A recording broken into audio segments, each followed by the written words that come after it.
All right, cool. Okay, so welcome to a special session of the Chinese architecture. My name is Peter Huang. Is introduced. I am your instructor for this afternoon, and we'll just spend a little bit of time talking about the classical garden of SuZhou, and then we'll spend a little bit of time drawing as well.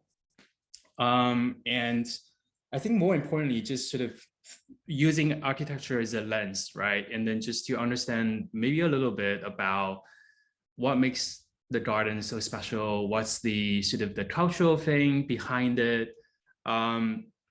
So just before we start, just very quickly, I'll just talk a little bit about how this sort of session came about. So this session talking about SuZhou Garden really comes from a series I've been teaching for quite some time now. So it's coming from the traditional Chinese house architecture. The idea of this series is basically just to spend some time with the students in the past year, looking at all the different kinds of houses, right? Mostly in China. And then, for instance, we looked at Tulou, we looked at the Beijing Siheyuan. So all these different kind of houses. And the idea was really for students to get a sense of how they're different, right? And then not so much if they can draw it, although that's really the point. That's one of the points, but more importantly, just to understand how these houses are connecting with us today, right? So these are just some of the demo from the previous classes. As you can see, one of the things that I will always tell my students is that the architecture or the house without people is sort of meaningless, right? So for all these things that you're seeing right here, I would always put human figures in the architecture, which is something that we're gonna do today as well. So either picturing yourself traveling all the way to China and to be in one of these places, or think about, as I describe, the lifestyle, the kind of culture of where where the houses are situated. Think about how the people there live or go about their lives. And then from the traditional Chinese houses, we also came about and thinking about the second class that we taught was looking at the architects. And specifically, we spent a lot of time talking about architects with Asian heritage, right? So these are just, you might notice, you might recognize a few of them, you might not, but these are just some of the architects that we cover who have Asian heritage. So they are just like you, right? They are coming from an Asian culture, and then they are also well-versed with the Western, sort of the whole Western ideas and Western culture. And so one of the things I think for you particularly to think about is, when sometimes when we're feeling struggling as Asian sort of creators, or you're painting, you're drawing something, these really famous Asian architects, they offer some kind of inspirations for our creative ideas. And so I would, highly encourage you, as you're thinking about, as we're talking about architecture today, really thinking about, who are the people behind it as well. So without further ado, let's just get started to get into today's session. So before we start, I want you to sort of ask your parents, maybe go to the kitchen and get yourself like a bowl like this, right? It's just like a regular bowl that you use for dinner. So the size of the bowl, I would say, try to make it, don't make it too big or too small, ridiculous small. Like one of the students came back with a bottle cap from Coke. So that's too small. So the right size is, if you have like an A4 paper like this, right? You want the bowl to be able to, when you place onto it, it's not going over the edges, all right? But then you want it to be big enough that you still be able to draw things. As you can see the circle here, because we'll be drawing things inside the circle, right? So as I'm talking to you about some of the key ideas about the SuZhou garden, make sure that you get this thing ready, right? So you can call to your parents and ask them to help you. All right, so as I mentioned, we're going to be talking about classical gardens of SuZhou today. And mainly, I'm going to talk to you about 2 or 3 ideas, and then we're going to jump into drawing. So one of the things the first thing I wanted to mention is that particularly in China, if you're looking at Chinese architecture, as you see here, classical gardens of SuZhou, right? It's often come with a name, sort of like a geographic location, and then it comes with the type of architecture, right? So if you are, I don't know how good is your geography, but if you are, you can think about, Beijing, 四合院, right? So that's the first part. Beijing tells where the architecture is, and then 四合院 sort of describes the type of architecture that is. So similarly here, it says classical gardens of SuZhou, meaning SuZhou is where this architecture is from, right? So this is where, when we talk about this type of architecture, this is the geographic sort of where it's coming from. Stylistically, we'll just very quickly look at 2 or 3 stylistic sort of differences. If you look at the picture to your left, this is a typical kind of like a northern 四合院, right? So as I talk about, this is a very typical Beijing 四合院. So what do you notice? It's very symmetric, right? The one to the left. If you print it out on a piece of paper, you fold it, the left and the right would overlap because it's symmetric, right?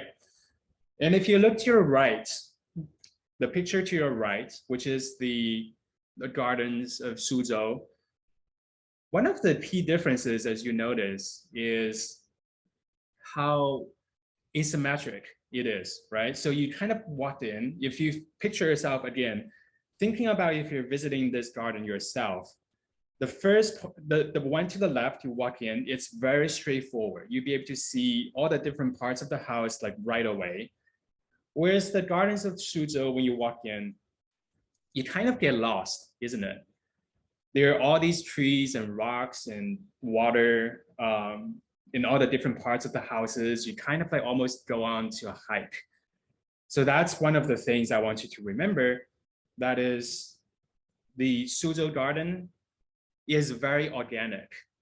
There's no sort of like a singular formality in terms of how it's laid out. It's very organic. It's almost like exploring once you get in.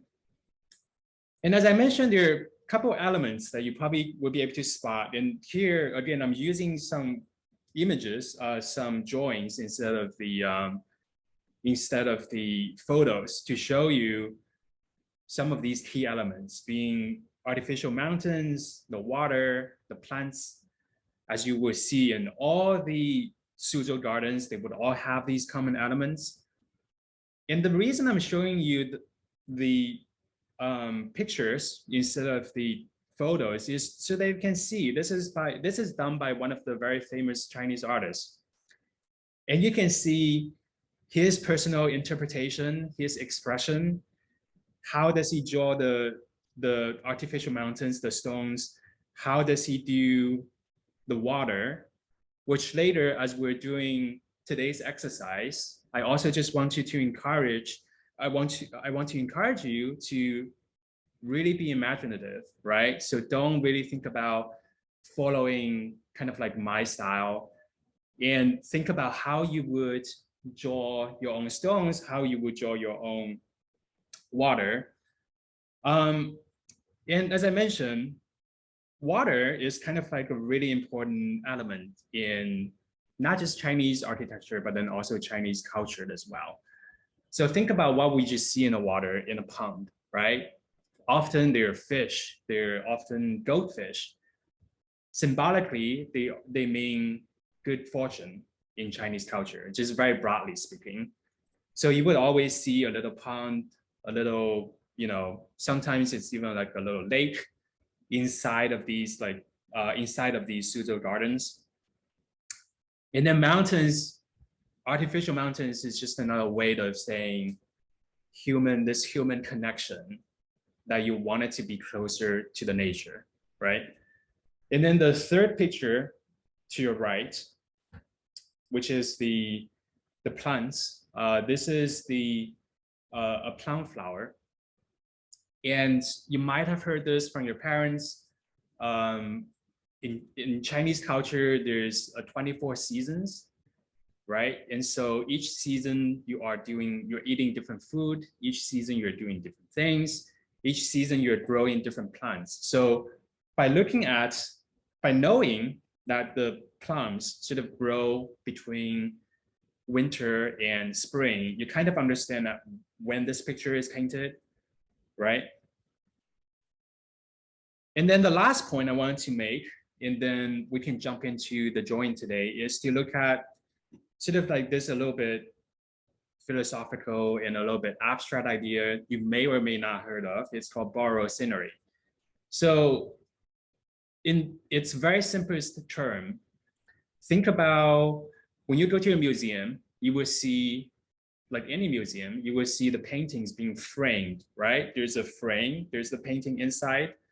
That frame is essentially kind of like a window, right? You're looking into the picture through a window. And in this case, in architecture sense, this window is kind of like a frame, right? So if you're sitting inside at your home, the architect should have planned what kind of scenery that you will see through your window. So we're gonna borrow this idea, we're gonna use this idea, do the circle thing later. And as we draw that, think about that as a window as you look outside from your room. Think about that is the way how you can connect with the outside. And then just follow along that idea. There's also this thing that's very prominent in the SuZhou garden. It's called moon gate, right? And then probably you would have guessed by now, like, why is it called moon gate? Doesn't it look like a full moon, which is kind of like a circle? And it follows the same idea. Like if you're on the other side of the moon gate, you'll be able to see the scenery that's been framed by this arch, right? It just makes it so much more interesting than if you be able to, once you walk in, you'll be able to see everything. Instead, you have these like little circles, you have these like little windows where you'll be able to just peek through as you walk, as you engage with the house itself.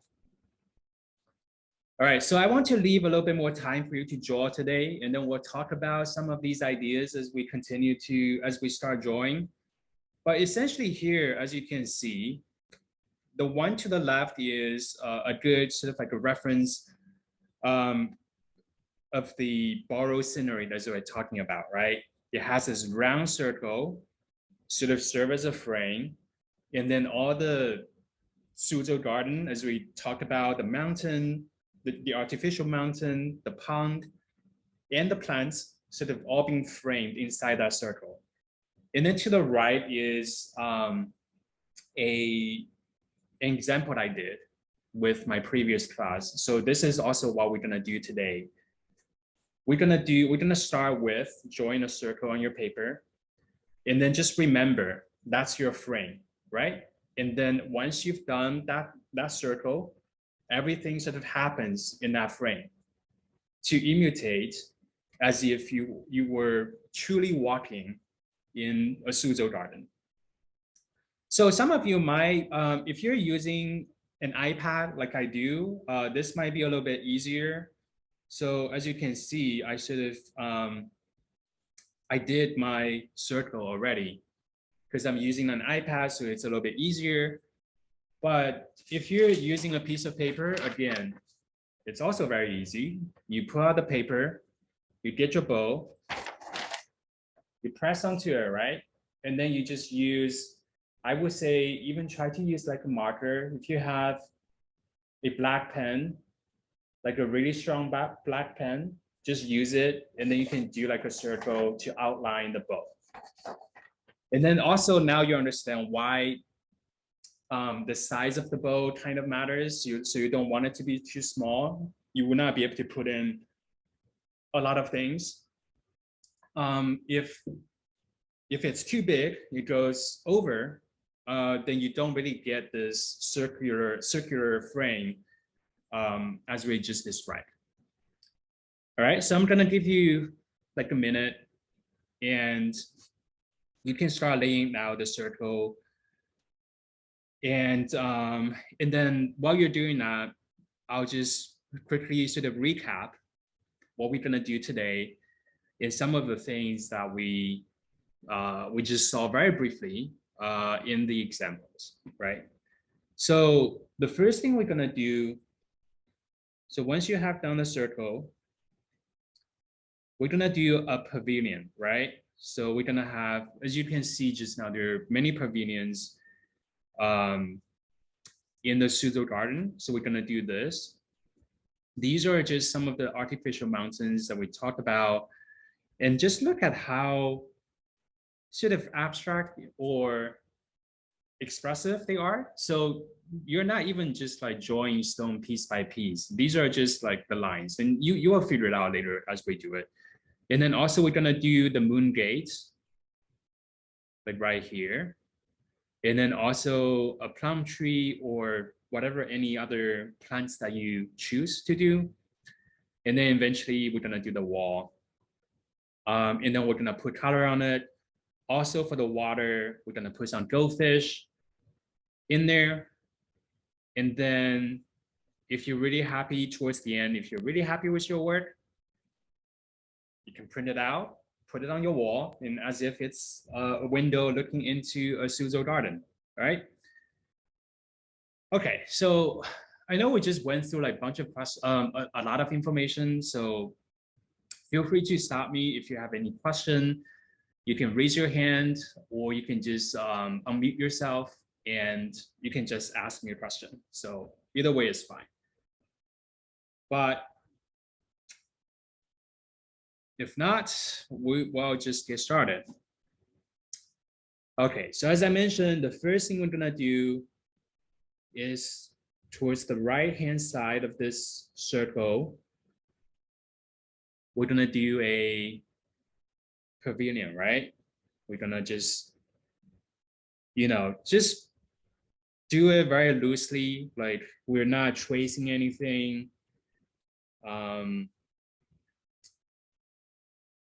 Think about this as your first visit to this little garden.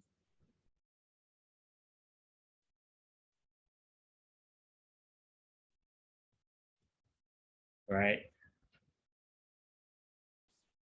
And these are just some of the things that you're seeing. And you probably don't want to go over this circular border that we have.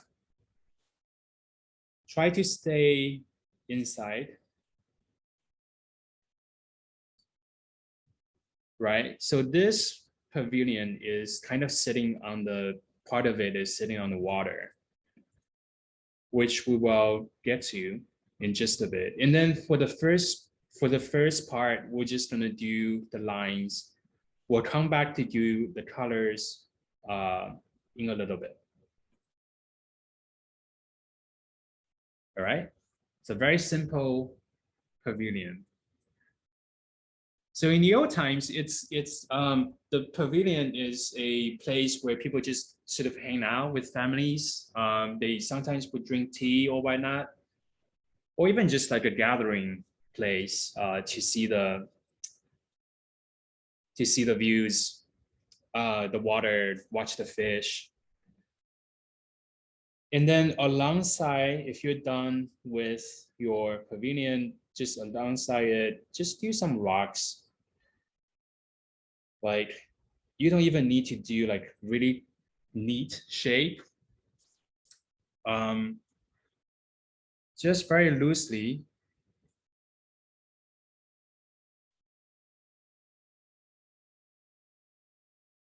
Right?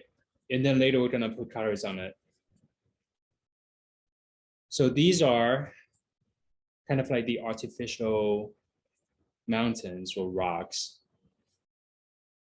that you will see.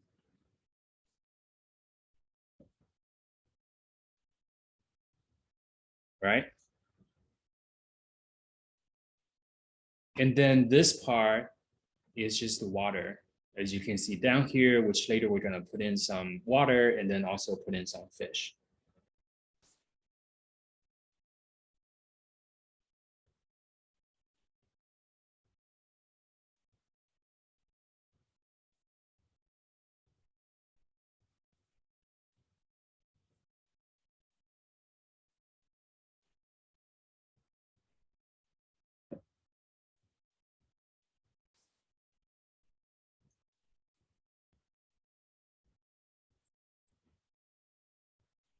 And then if you see behind the rocks, there's actually a little path, but we cannot see, right? So again, you use a little bit of your imagination and think about there might be a little path, probably just right behind the pavilion, behind the rocks, leading into this house where there is a moon gate here. And then one thing I didn't mention just now is, so the moon gate is just a term. So it doesn't necessarily mean that the arch is a circular shape. It could also just be a square shape, like just like a normal door arch, right? So like this one, it's rectangular. But we're gonna draw this house.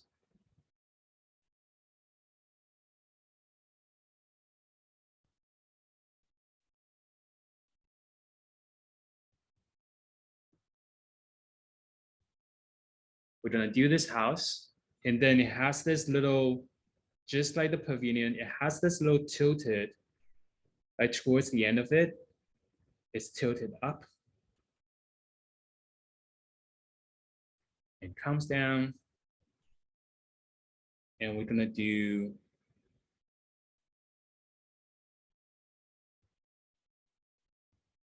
the gate, right? It's like a little moon gate.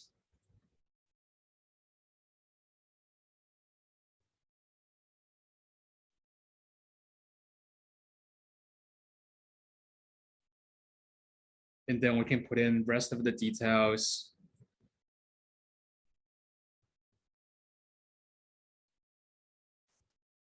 The window. So later, I'm gonna ask you to think about, as we should have already laid out some of the key elements in this, I'm gonna ask you to think about where would you put yourself in this? Because this is one thing that's not in the reference picture.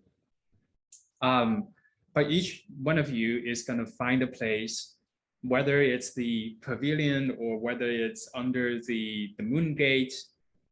You will want to find a place to draw yourself in, right? That's gonna be where you're in this picture. And then maybe think about a story. Think about why you were there. Like, what are you there with your parents, with your siblings, with what were you doing there? So you don't need to share with me, but think about a story, as in why you would visit this place. And I'm gonna draw myself too. I'm gonna later, as I start putting down more details, I'm gonna put myself inside this picture as well. Okay. And then one more element, which is the tree.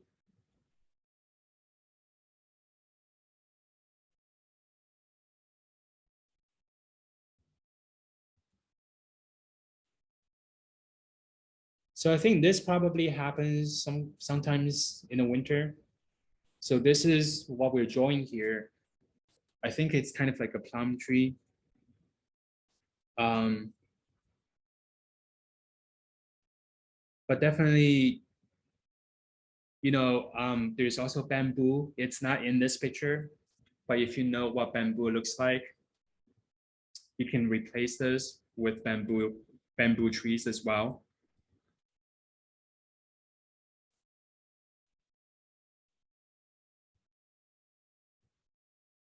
And again, you can just draw the branches just very loosely, right? So you don't need to be super tight, just very loosely. We're gonna do the branches now, and then later we're gonna put in the colors for the plums.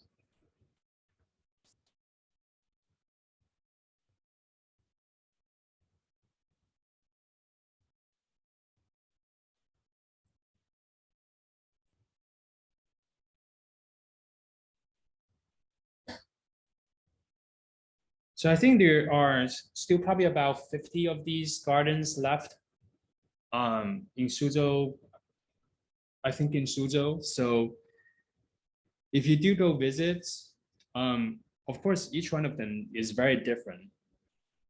But if you do go visit at some point, you'll be able to spot the things that we drew today very quickly.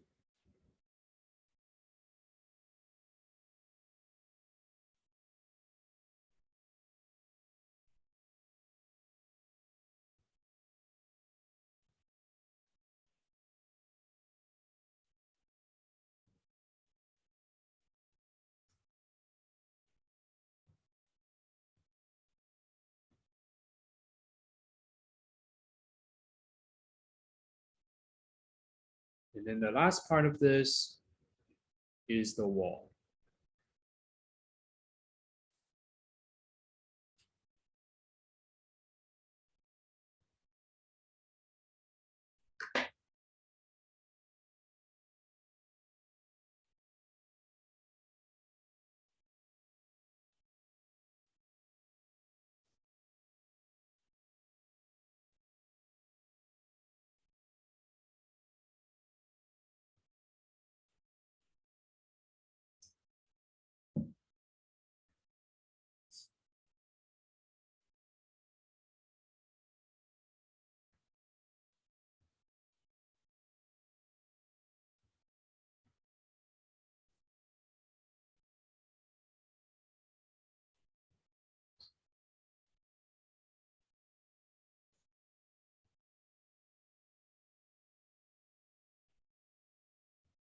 And then after this, you can just start. So I'm gonna wait maybe another 5 minutes before we all get started doing the colors. Um, but for now, we're just gonna put in a few more details. And as I mentioned, I'm gonna find a place to put myself in. I'm gonna be, I guess I'll probably be standing like inside the archway, like right here.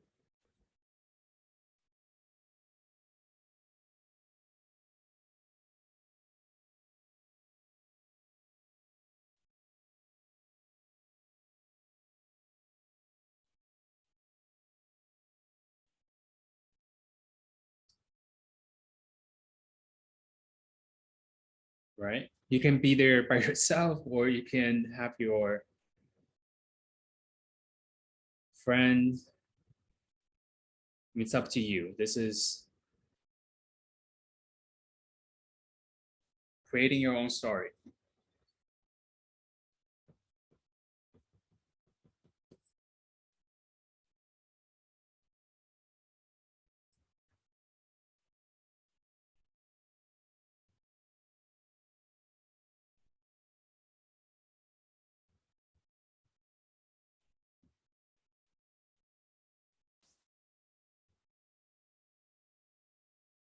And you can have a few more people sitting inside the pavilion as well, right?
Okay, we're gonna give probably just another couple minutes, and then we're gonna get into the coloring of this, which will really turn this alive, right? And I hope you do have some kind of color pencils or some kind of color tools with you today. Um, if not, it's also fine. This can also be a black and white drawing, but try to find some kind of colors. So the ones we're gonna use are gonna be mostly black. Sorry, blue. We're gonna have yellow, red. That's like the plums, and then also some of the flowers, and then also red for the railings of the pavilion, as well as the goldfish.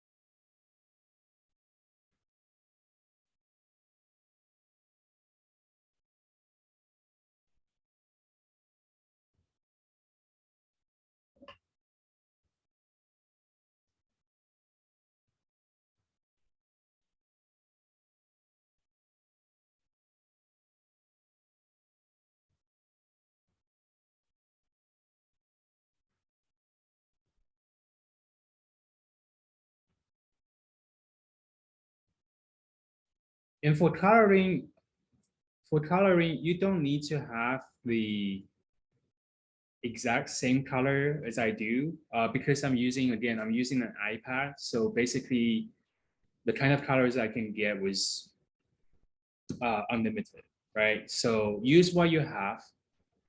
Um, so if it doesn't look like mine, it's totally okay.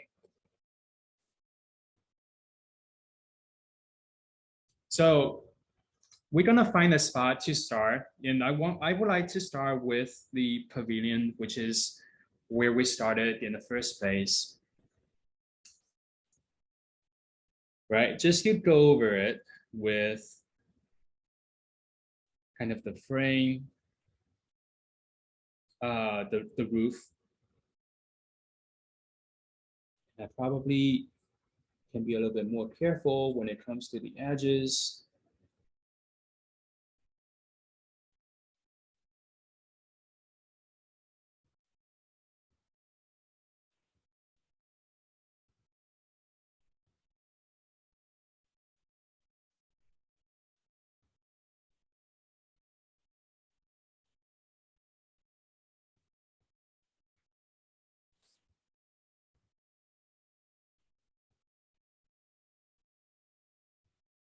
Right, and they don't need to don't you don't need to fill in like all the gaps. You notice like how for mine I have a little bit white, like the gaps in between. So these are just, in some ways, these are your creative choices, right? So you decided not to, it's not because you can't fill them all in. It's just you choose not to because it gives a little bit more vibrancy. It just makes your picture a little bit more vivid. So I'm sort of like leaving some of them with the gap. And if you have a different blue or a different color of this, you can even just add on to it. It gives it a little bit more layers. Because I know like maybe some of you, when you're filling in a spot, you would try to go from edge to edge and fill in everything, right? And then so part of this drawing experience is also for you to think about sometimes you don't need to do that.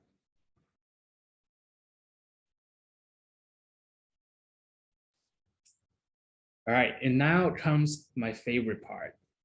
My favorite part of this of this drawing, which is to add in the red railings, right?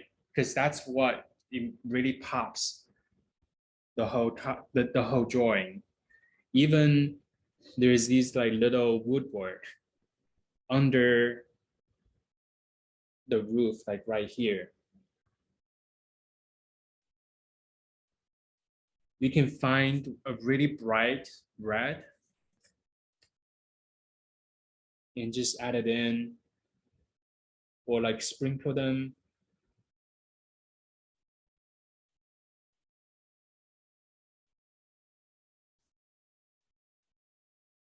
And now all of a sudden with the red and the blue, your image just started to look really interesting.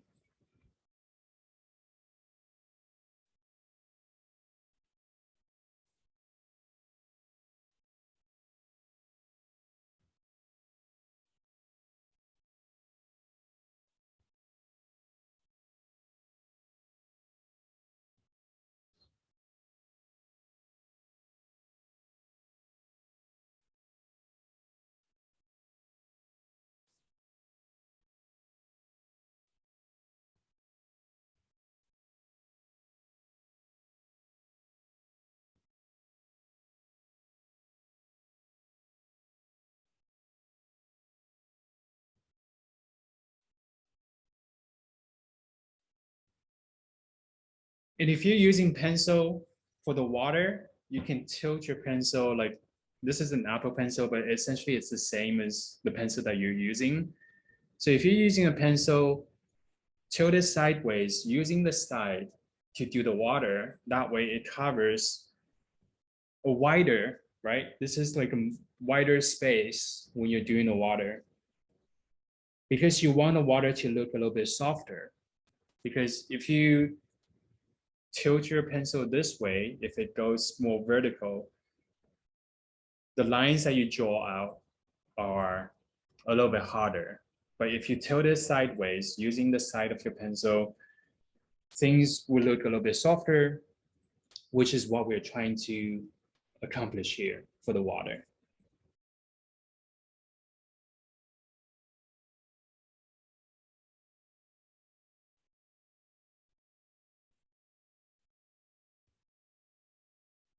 And we can just use the red to do a little bit of the fish here and there.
And for the artificial mountains, the stones, the rocks, I want you to just, sort of go crazy on them. Just use whatever color you like. Because as we can see, even here, just try to use colors as a way to kind of symbolically, right? Thinking about the grass or the little flowers, even crickets, things like that.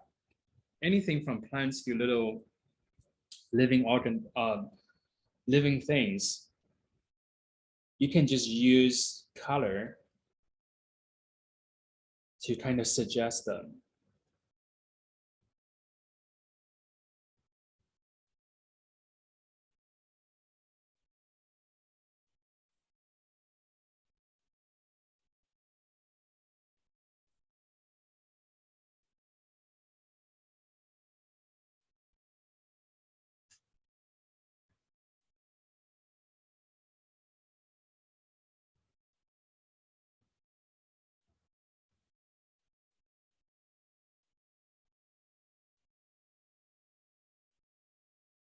And one thing I wanted to sort of highlight for you is that SuZhou Garden was also created at the time where the architects refer to the paintings, the drawings, the poems at the time very frequently.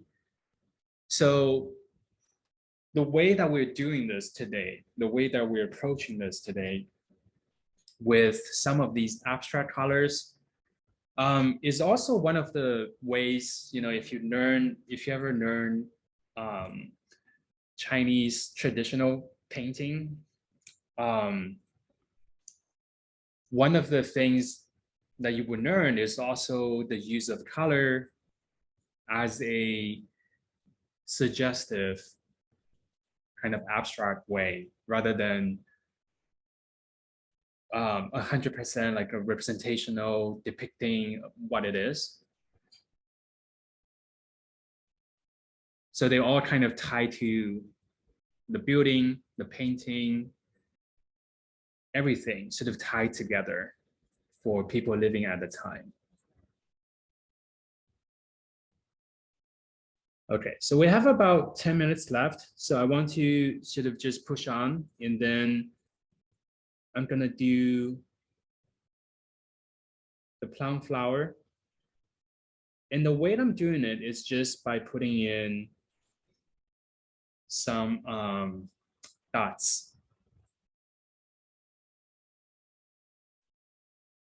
And I can go different colors.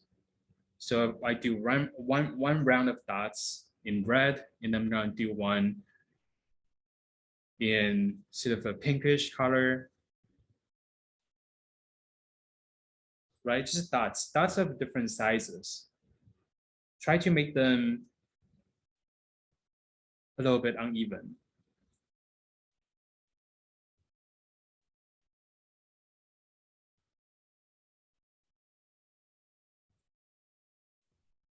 And you can put in some yellow, some green as well.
Okay, so we're almost at the end of this. So what's left is to go back with some of these details. And then also, as I mentioned, if you haven't done your own personal feeder in this, make sure that you do that. Um, it adds so much to your drawing. And give yourself a nice color shirt.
Okay, so we have the last couple of minutes just to tidy these things up.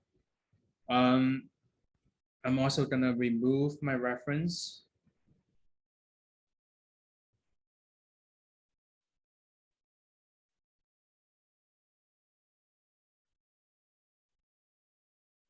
Right, and as I mentioned, this is,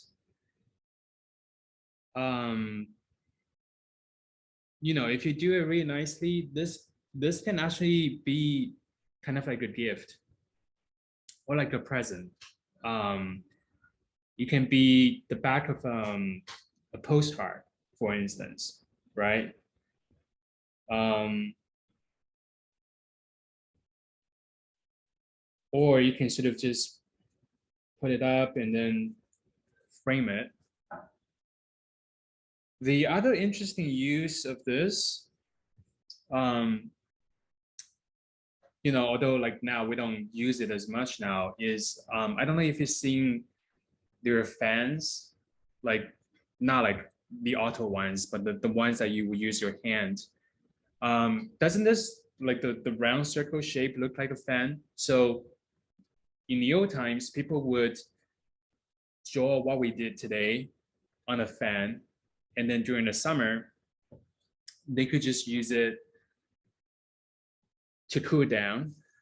But then also it's very pretty.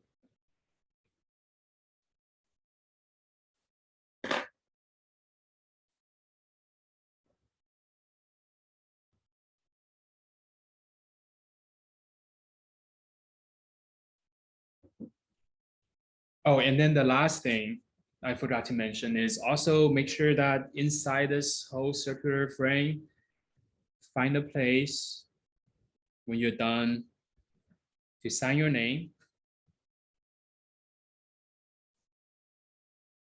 Right? You want to sign your name. And then one thing I want to sort of just to show you is in the, again, this is a very cultural thing, but I think some people still do that now, is they have like a personal stamp with your name engraved on it, right? So one of the things that you can do is when you sign your name, you can just do like a little circle, like a little square, and then you can just put in, you can put in your name if it's big enough. But if not, you can just pretend as if it's your personal seal, right? So now you have, look at this, right? So you have your toe drawing, and then you have your name, and then you have your little seal over there.